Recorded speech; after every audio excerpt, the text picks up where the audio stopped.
तो stranger things 4 ने अपने पार्ट 1 के एंडिंग में एक बहुत ही बढ़िया प्लॉट ट्विस्ट और अब तक का सबसे बढ़िया विलन दिया है। मतलब इसके कैरेक्टर डिज़ाइन से लेके इसकी आइडियोलॉजी, जिस वजह से ये लोगों को मारता है और जिस तरीके से ये लोगों को मारता है, वो सारी चीज़ें एकदम परफेक्ट है।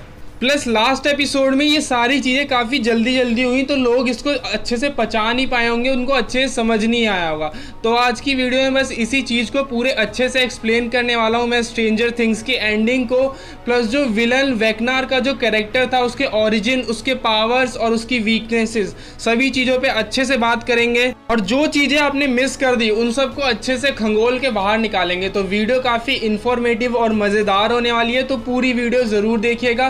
तो इस वीडियो को मैंने 3 पार्ट्स में बांटा है, जिसमें फर्स्ट पार्ट में मैं आपको इसका ओरिजिन एकदम अच्छे से एक्सप्लेन करूंगा, इसकी तीनों आइडेंटिटीज़ के बारे में आपको अच्छे से बताऊंगा। सेकंड पार्ट में मैं इसकी पावर्स को डिस्कस करूंगा और बताऊंगा कि अभी कितना बड़ा खतरा बना हुआ है स्ट्रेंजर थिंग्स शो में। और थर्ड पार्ट में जितनी भी हमें इसकी थोड़ी बहुत वीकनेसेस पता है उसको डिस्कस करेंगे और किस तरीके से इसे हराया जा सकता है इस सीज़न के फिनाले में, वो बात करेंगे। तो शुरुआत करते हैं इसके ओरिजिन स्टोरी से। तो हेनरी क्रिल नाम का बच्चा अपने पिता विक्टर क्रिल, अपनी माँ और एक बहन के साथ हॉकिंस में शिफ्ट होता है। उनके शिफ्ट होने का रीज़न ये होता है कि उसका जो बाप है विक्टर क्रिल, वो चाहता था कि उसकी फैमिली एक नई शुरुआत करे, क्योंकि वो भी अभी जंग से लौटा था और उसका जो बेटा था वो भी अपनी पुरानी जगहों में लोगों से घुल मिल नहीं पाता था, क्योंकि वो बाकी बच्चों से थोड़ा अलग था। कुछ होते हैं बच्चे डिफरेंट होते हैं, उनके दिमाग में पता नहीं क्या चल रहा होता है, इसलिए वो बाकी बच्चों से कनेक्ट नहीं कर पाते। तो ये भी एक मेन रीज़न था उनके हॉकिंग शिफ्ट होने का, जिससे जो हेनरी क्रिल है वो बाकी बच्चों या बाकी लोगों के साथ घुल मिल पाए, थोड़ा वातावरण चेंज होगा तो वो भी अपने अंदर सुधार ला पाएगा। लेकिन उसका इस पे बिल्कुल उल्टा असर होता है, क्योंकि इंसानों को लेके उसकी एक बहुत ही ज़्यादा अलग सोच, एक अलग आइडियोलॉजी थी। क्योंकि वो जो ह्यूमंस है ना, वो उनको एकदम कीड़े मकोड़ों की तरह समझता है, जो कि बस इस धरती पे आते हैं, अपना समय गुजारते हैं, बीच में वो पॉपुलेशन वगैरह बढ़ा के एक पूरे सिस्टम को ये जो है ख़राब कर रहे हैं और बाद में वो मर जाते हैं। मतलब यहाँ पर बस वो अपना समय काट रहे हैं और साथ ही साथ धरती को बर्बाद भी कर रहे हैं। यही चीज़ उसको बाकियों से अलग बनने के लिए इंस्पायर करती है और वो बाद में अपनी पावर्स पे काम करने लगता है। और इस शो में ये रिवील होता है कि इसके पास 11 जैसी सेम पावर्स होती हैं, बट ये इसके पास पहले से ही होती है। फॉर एग्जाम्पल जैसे 11 या बाकी बच्चे थे, उनको एक्सपेरिमेंट करके वैसा बनाया गया था, बस इसके पास वो पहले से ही होती है। तो ये अपने पावर्स पे और काम करता है और इसी बीच इसको ब्लैक विडो स्पाइडर्स के प्रति एक लगाव हो जाता है।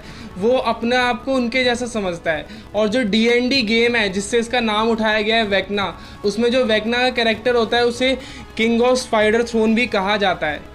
ब्लैक विडो स्पाइडर्स को वो ऐसा मानता था कि वो इस पूरे फूड चेन के सबसे चालाक शिकारी होते हैं, जो कि एक कमज़ोर शिकार को और कमज़ोर करके मारते हैं। उसके आगे चल के जो किलिंग का जो तरीका होता है वो भी सिंपली तौर से ऐसा ही होता है। वो जो मेंटली कमज़ोर लोग होते हैं उनको और मेंटली अनस्टेबल करके फिर उन्हें अपने कब्ज़े में ले लेता है। तो अपनी पावर्स पे काम करते हुए उसे पता चलता है कि वो लोगों के दिमाग में भी झांक सकता है। और जब वो अपने खुद के माँ बाप के दिमाग में झांकता है और उन्हें पता चलता है इन्होंने पहले कैसे कैसे बुरे काम किए हैं।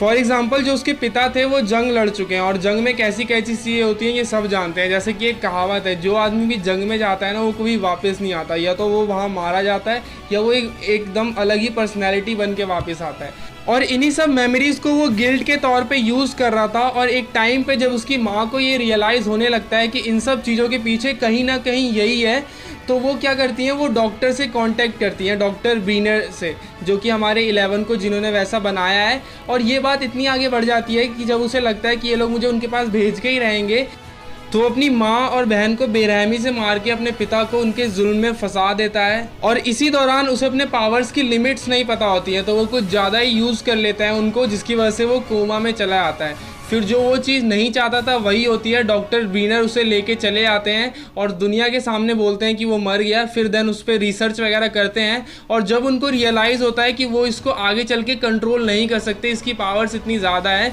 तो वो उसके जैसे और क्लोन्स बनाने लगते हैं उसके, जिसके एग्जाम्पल में हमें 11 हमारे सामने है। और उसके गर्दन में एक चिप सेट कर देते हैं जिसकी वजह से वो अपने पावर्स का यूज़ ना कर पाए और कहीं भाग ना पाए। उसमें ट्रैकिंग डिवाइस टाइप का भी कुछ लगा होता है। इसके बाद हमने शो में देखा वो कैसे 11 को बहला फुसला के वो चिप निकलवा लेता है। देन वहाँ पे उस फैसिलिटीज़ में जितने भी बच्चे होते हैं उन सबको मार देता है सिवाय 11 को।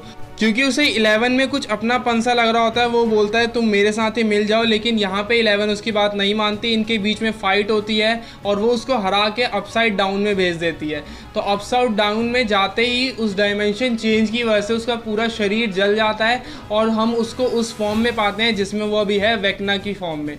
तो देखा जाए तो 11 को उसकी पावर्स मिलने का जो रीज़न है वो हेनरी क्रिल है, लेकिन हेनरी क्रिल के जो वेक्ना बनने का रीज़न है वो 11 है।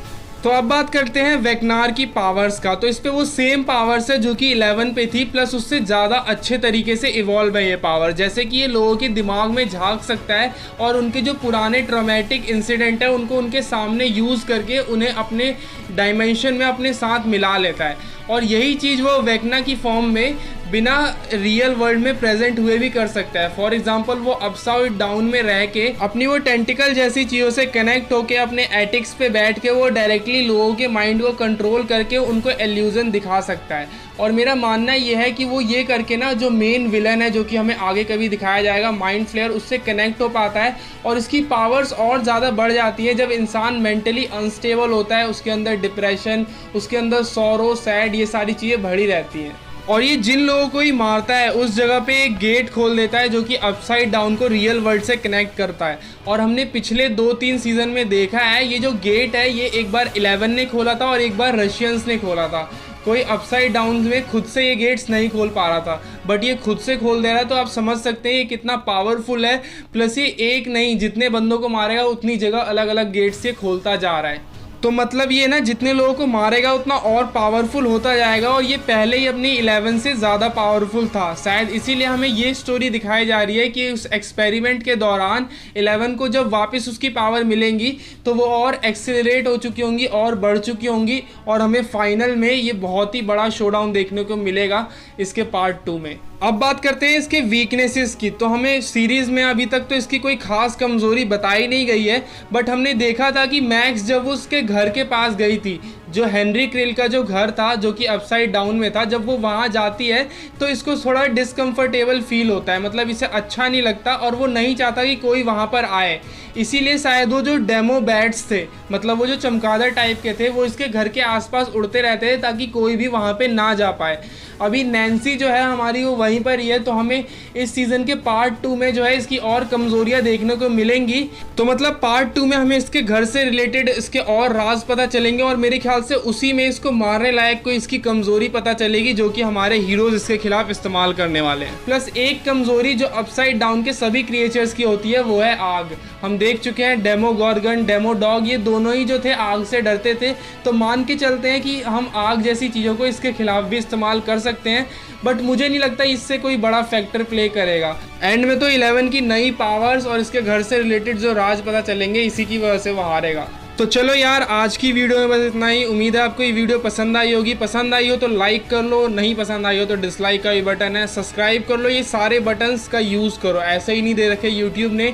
और आप हमें फेसबुक, इंस्टाग्राम, ट्विटर हर जगह फॉलो कर सकते हो अगर आपका मन हो तो। मतलब वहाँ पे हम मीम्स वगैरह डालते रहते हैं। तो चलिए अब मिलते हैं आपसे नेक्स्ट वीडियो में, तब तक के लिए बाय बाय, सी यू।